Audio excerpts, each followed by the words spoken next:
We thank you for staying with Citizen Extra. We had previously listened into a press conference at the Sarova Pan-Africa here in Nairobi County, where NASA presidential candidate Raila Odinga was addressing the media ahead of his campaign tour in Kiambu. Francis Gashuri is on that beat. And Francis, good morning. We heard the president single out issues such as the fact that indeed NASA is ready for this election, as opposed to what sections of their competitor Jubilee have alluded to. He also spoke about the independence of the IEBC and calling for a credible process by this institution. From your end, tell us what you picked out from the conversation that Raila Odinga had with the media there. Thank you very much, and good morning to you, Lillian. As we speak now, former Prime Minister and NASA presidential contender Raila Odinga has just left to begin his tour of Kiambu County. Remember, Kiambu County is the second highest county with the number of registered voters after Nairobi County, with about 1.2 million registered voters. And bearing in mind that in 2013, he got about 61,000 out of the 870,000 registered voters in Kiambu County. He still believes that that is one of the potential areas that he can be able to get a chunk of the vote basket and make better his presidential bid in August, and that's in about 34 days or so. But back to your question, there have been issues that have been raised by the NASA presidential candidate and his team on the level of preparedness by IEBC, and more so on the question of the voter register integrity. Remember, the voter register cleanup was done by KPMG, and a report prepared and handed over to IEBC. However, that report was also supposed to be handed over to the National Assembly, so that the Parliament can also have its input before IEBC can be able to implement it. Remember, the National Assembly and the Senate, the two chambers of Parliament, went on recess sine die indefinitely, and can only be recalled back if there is a special sitting of the House to come and deliberate on specific matters outlined in a special report or gazette notice summoning the members of Parliament to return for a special session. So far, no gazette notice issued to call for a special session. So now, the KPMG report hangs in the balance. It's still in limbo because Parliament has not had its input on the content of the report insofar as the cleanup of the voter register is concerned. And so the NASA team is demanding from IEBC three things. One, that the KPMG report be published for all Kenyans to be able to see what were the details or what were the issues that were raised by KPMG, what was their content, and what are the areas that they touched on insofar as the integrity and authenticity of the voter register is concerned. Secondly, NASA is also demanding that IEBC publishes the final report that will be used in the August general election. This is the register that has about 19.6 million registered voters. They want to know specifically which polling station has which number of registered voters, so that they can be able to prepare and either way guard against what they say is the likelihood of some strangers finding their way into the polling stations. And of course, IEBC has insisted that no stranger will come to a polling station and vote, and no dead voters will be able to participate in the August general election, because they will be able to identify voters biometrically using the Kenya Integrated Electoral Management System that was installed about a month and a half ago. And thirdly, NASA and its presidential candidate Raila Odinga want IEBC to assure all Kenyans that they will be independent and they will not be coerced, intimidated or blackmailed by any player in the August general election. To quote Raila Odinga's words, he's saying that they cannot be able a referee who is wearing the jersey or the uniform of a competing team. So they want IEBC to assure everybody that all the players will be participating in the August general election will be able to do so, and that the election will be free, fair, transparent, and the outcome will be verifiable. Lillian. Francis, before I let you go, during Sunday Live here with Hussein Mohammed, Deputy President William Ruto said that he believes that NASA aren't ready for this election. Did the NASA presidential candidate respond to those claims? Absolutely, he did. And he says that is propaganda coming from Jubilee. He says they have been ready for the general election in August, and they don't see any reason why the election should not be held on the 8th of August. However, the NASA presidential candidate is insisting that they don't want to participate in any other general election. They want to participate in a poll that is well organized, that it is organized in a transparent manner where all the players are involved insofar as the preparations are concerned, and that what they have a problem with is participating in a general election that has a predetermined outcome. And of course, IEBC has been able to touch on a number of these things, and they have said time and again that they have been involving all the stakeholders, all the players in preparations for the general election, including procurement of vital electoral materials like ballot papers, and even services that will be rendered by various organizations insofar as the general election is concerned. So in Raila Odinga's words, he says he is ready for the general election. His team is also ready for the general election. However, what they are not ready for is an election that has a predetermined outcome.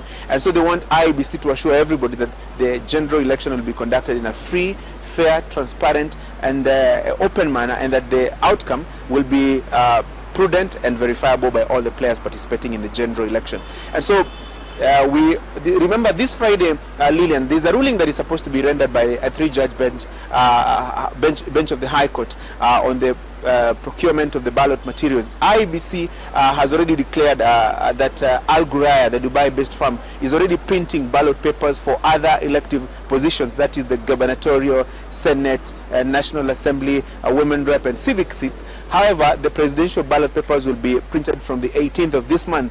And so the NASA leader declined to respond to a question on whether they still want the printing to go on for the other elective positions, and maybe have another different firm printing the ballot papers for the presidential vote.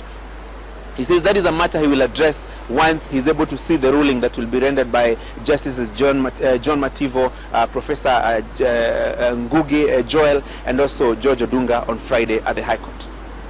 That Francis Kashuri coming to us from the Sarova Pan-Afric. Those are some of the issues that the NASA presidential candidate Raila Odinga has spoken on. He is, of course, headed now to Kiambu, where he will be campaigning, while his main challenger, Uhuru Kenyatta, will be in Machakos County and will be giving you details of how those respective rallies or campaigns went in later bulletins. We continue with our conversations on Citizen Extra. 34 days to the August polls. With me in studio, Bishop John Warari. He's a convener, Evangelical Alliance of Kenya. We're also joined by Dennis Nthumpi, who is a political analyst, and Otoa Sifuna, also a political analyst. We, gentlemen, will begin with a conversation on prayers for peace. We do know that there is a prayer rally that is slated for this Friday. I want to start with you, Bishop John Warari, as the convener of this particular event. Give us the itinerary and indeed what you hope to achieve for the country ahead of the polls, because we also do understand that you've invited both presidential candidates. That's Jubilee candidate President Uhuru Kenyatta, who is seeking re-election, and indeed Raila Odinga, NASA's presidential candidate. Good morning. The Evangelical Alliance of Kenya, which is a cover body of evangelicals within this nation and outside, they've been praying for our nation. Although we have taken up Friday, the 7th of July, to be our prayer day, we shall be at Uhuru Park starting from 8 a.m. in the morning. We have been praying for this beloved nation. We as Christians, the Bible clearly says that we should pray for peace, for those in authority and for our nation. This Friday, we've come together so that we can pray for continuous peace. And I would like at this juncture to thank all Kenyans, because there is peace within the land. Peace actually is not an event, but it is a process. Although we are going to Uhuru Park, we are asking Kenyans to continue praying. And we also want to thank God that we have invited our President, His Excellency Uhuru Muigai Kenyatta, and who has diarized that he will be available on that day. And we've also reached out to Honorable Raila Amolo Odinga, and he too has also accepted to come to Uhuru Park. Uhuru Park on Friday will be a holy shrine. What will happen, we as pastors, and that is our work is to shepherd the nation. We like to bring the politicians together, the presidential candidates, the 8 of them are welcome, and other aspirants. And what we're going to do is to offer them chaplaincy, to pray for them and with them, and let them know we must keep the peace, because Kenya must continue even after August the 8th. Right, and thanks for sharing that. Dennis, I'd like to get your thoughts on that. Granted that, the men of God, are using this platform to preach peace and to pray for this country's leadership, there are observers who say that places of worship are a lot of times turned into political platforms, and there are those that question the integrity of these politicians and question how genuine they are when they are actually given such platforms. Lillian, that's an interesting question to ask me, especially given the fact that I'm a firm believer in the church. But what you've said actually has a bit of truth about it, that there's certain sections and certain segments of the clergy, I wouldn't call it the church really, that sometimes, and it's, it's a Kenyan thing that everybody wants to reap something out of an election, given the fact that the politician disappears for another 5 years. So perhaps they want certain promises covered. They want to build, they want to buy land, they want to do X, Y, Z, and this politician lifts any opportunity of economic freedom, even for the church.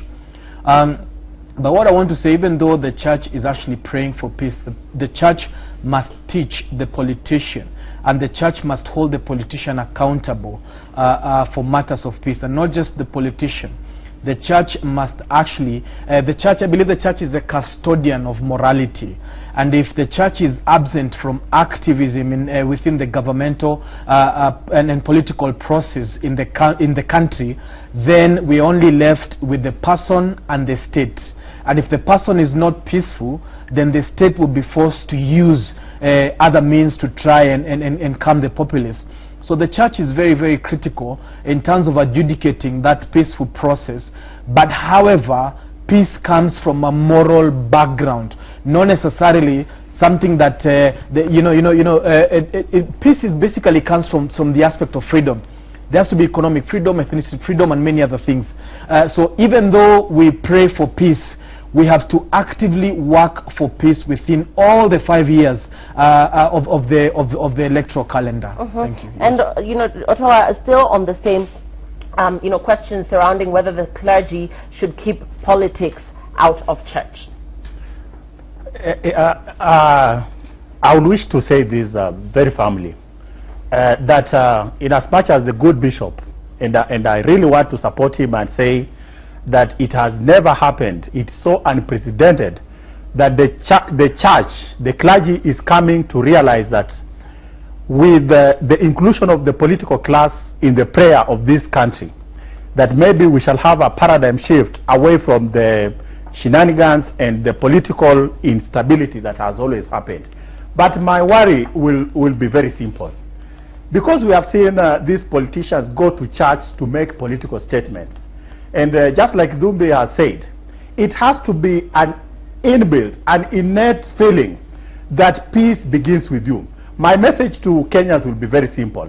Even as we see the two horses converge at Uhuru Park for spiritual guidance, and making that statement that surely this forthcoming general election is going to be free and fair and devoid of any political instability, that they make it upon themselves that Kenya is bigger than Raila Odinga, Kenya is bigger than Uhuru Kenyatta. I want to single out two cases out here. What we saw in Madare, in Utali ward, where the two confrontation of politicians come together and the casualties are victims, innocent Kenyans. I want to tell Kenyans that it is high time we learn Because I've never seen a child of a politician actually being taken to the battlefield where there is a political indifference. So I think I want to agree with the church, the clergy, that just maybe, that this time round, the intervention of the spiritual hearts will actually touch these people. Because I actually sympathize with Kenyans. That every time we come to the end of the 5 years, people are apprehensive whether we are going to have a peaceful election or not. We cannot be held ransom by politicians, because I know for sure that Kenyans are ready to cast their vote in a very peaceful manner and make their political statement peacefully. The results are announced, and I want to caution, because this is a citizen mind, cautioning Chebukati, that Wafula Chebukati, this is your litmus test. You have seen your predecessors come and go in a manner that is not so humanly. It will be a litmus test to give Kenyans nothing but a free, credible election. Right, and just back to the bishop. Granted that your prayers will be held this Friday at Uhuru Park. The concern here is the fact that leaders have traditionally in this country been known to hide behind prayer rallies, to attack rivals, to preach divisive politics. And in the present political climate, where we've been seeing such a narrative even during the political campaigns, how then will you ensure that you achieve your intended purpose? Thank you very much. On Friday, this will be a church service. Just like on Sunday services or Saturday or wherever we go for prayers, where everyone is welcome. The politicians, the faithfuls, the congregants, they come to pray. We in the clergy, we have our calling. We have the prophetic voice. And when the politicians come to our meetings, they are coming there for spiritual freedom. And having said that, how then will you ensure that the politicians act with decorum? Because this is an open field. It is not confined within a church. And therefore, how then do you ensure that they don't demand to take the microphone and speak to the masses? Because you are expecting a huge turnout, I'm sure. We've come a long way, and I believe we have been developing and we have been maturing. When they come in Uhuru Park, we expect them, and we have reached to them and have spoken to them and given them the message that what we want is that they will respect that holy shrine, because Uhuru Park will not just be a political ground, it will be the house of God. And what we are going to do, we are going to ask everyone to commit themselves to peace, to say a peace pledge and commit to the fact that they are going to keep peace. And so when they come there, we are going to continue giving them advice that this is not a political rally, and we don't want any utterances that would hurt the peace and the hearts of Kenya. Here we have come before the Almighty God to pray that He may hear us, because Kenya respects God. And with that, we are coming together as the children of God, and we are asking the blessings of God. And so you're saying that this will be a church service? Will you give an opportunity to the presidential candidates that will be in attendance to speak to the congregation? Correct. Okay. So Dennis, as we begin to close this news hour, we recently saw the political party primaries turn chaotic in certain parts of the country. There were incidents of violence and pockets of violence reported in some areas, and we are now headed towards a very critical time for this country, which is the August polls. Where does the onus lie? Where does peace? Who does peace start with? Certainly, Lillian, peace starts with the person, because peace is not just the absence of war. Peace is also the fact that you're actually at peace with yourself. But most critically, in a political process, peace is not just the absence of war, peace is the absence of freedom. And the pockets of violence you're seeing is an attempt by the political class to lift freedom away from the masses. Because in a democratic state, which we're in a democratic constitution, the type of the fallacious vote that you saw through the party nomination and the inflooding of independent candidates, the pockets of violence is actually an attempt by the citizen to riot and to take back the freedom that there is, that the political class is trying to manipulate.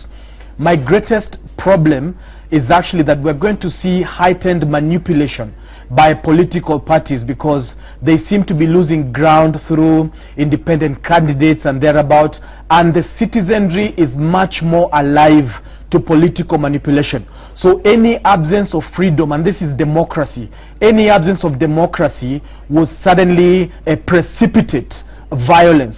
And so the opportunity also that the church has is to preach freedom and democracy, and to get the political class to repent of any political manipulation and any subjugation of freedom to the masses, and the fact that they will swear to uphold freedom and democracy and not just demand for a credible election that favors them. If freedom is absent and if democracy is absent, you will literally see pockets of violence across the country. And this will not necessarily be rival parties.